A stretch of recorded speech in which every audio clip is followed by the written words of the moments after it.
আগের ভিডিওতে আমি বারবিকিউ নেশন সাজানো এবং তারপরের ভিডিওতে আমি বারবিকিউ নেশন সাজানোর পর ফাঁকা ব্যবস্থায় দেখিয়েছিলাম। এই হচ্ছে আমাদের কমপ্লিট প্রোগ্রামের দিনকে বারবিকিউ নেশন।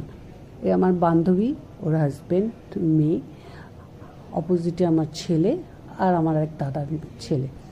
এরা সবাই এক জায়গায় বসে আছে, ওরা ওদের মতো এনজয় করছে ডিনারটা। বাকি সমস্ত যারা গেস্ট ছিল সবাই পাশাপাশি, ওরা যা যা সিট দিয়েছে আমাদের ক্যাপাসিটি অনুযায়ী, আমাদের লোক অনুযায়ী ওরা সিট দিয়েছিল। আমাদের ওই সিটগুলোতে আমরা আমাদের লোক বসিয়েছিলাম। ওরা সার্ভ করছিল, আর যার যেমন লাগছিল তা বলছিল, খাচ্ছিল। তবে আমি একটা কথা বলবো, ডায়মন্ড প্লাজা দমদমে নাগেরবাজারে যেটা আছে, ওদের সার্ভিং কিন্তু আমার ভালো লাগেনি, কারণ ওরা ভীষণ ঠান্ডা ঠান্ডা জিনিস সার্ভ করছিল। তার জন্য আমি একবার প্রোটেস্টও করেছিলাম। যাকে তবুও এমনি খারাপ নয়, আমি খারাপ বলতে চাইছি না, কিন্তু সার্ভিং একটু লুজ আছে। এই আমার এক কাকার ফ্যামিলি, কাকার ছেলের বউ, নাতি, অপোজিটে আছে আমার কাকার ছেলে এবং কাকিমা। এরা সবাই এনজয় করছে ডিনার, এই কাকার ছেলে এবং কাকিমা। আসলে আমি এত কাকা কাকা করছি কারণ এই কাকাই আমি এই ভিডিওটা করে দিয়েছে, আর কাকা ভিডিও করতে খুবই ভালোবাসে। এই হচ্ছে আমার দেওরের শ্বশুরমশাই। এরা সবাই ডিনার কমপ্লিট করে ফেলেছে, আইসক্রিম খাচ্ছে। আমরা সবাই বসে ডিনারের পরে গল্প করছি।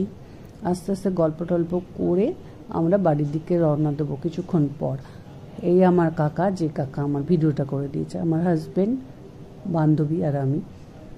স্কাই কালারের শাড়ি পরা আমি।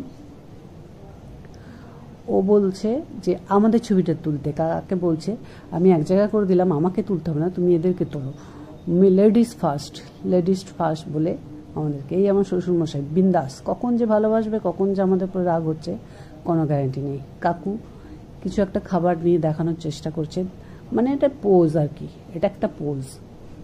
আমার যা ওদিকে খুব গরম লাগছে, আমাদের এসি চালিয়ে দিতে হবে, আমাদের গরম চাই না, আমাদের ঠান্ডা চাই। প্রোটেস্ট করতে আরম্ভ করে দিয়েছে। জাস্ট এগুলো জোকিং করছি আমি, কেউ কিছু মনে করবেন না ভিডিওটা দেখে। এই সবাই আলোচনা করছে, খাওয়া দাওয়া করছে। খাওয়া দাওয়া করে আমরা তারপরেও বেশ কিছুক্ষণ ছিলাম, গল্পগুজব করেছি।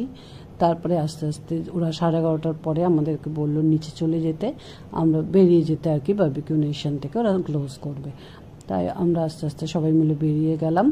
বেরিয়ে গিয়েও কিন্তু আমরা সবাই বাড়ি চলে আসিনি, অনেকক্ষণ আমরা নিচে নেমেছি, সবাই যাওয়ার ব্যবস্থা করতে হয়েছে। বাচ্চা মেয়ে যেগুলো ছিল আর কি, আমাদের রিয়ার বন্ধু, তারা আগে চলে গেছে, আর আমাদের বাচ্চাগুলো আমাদের সাথেই এসেছে।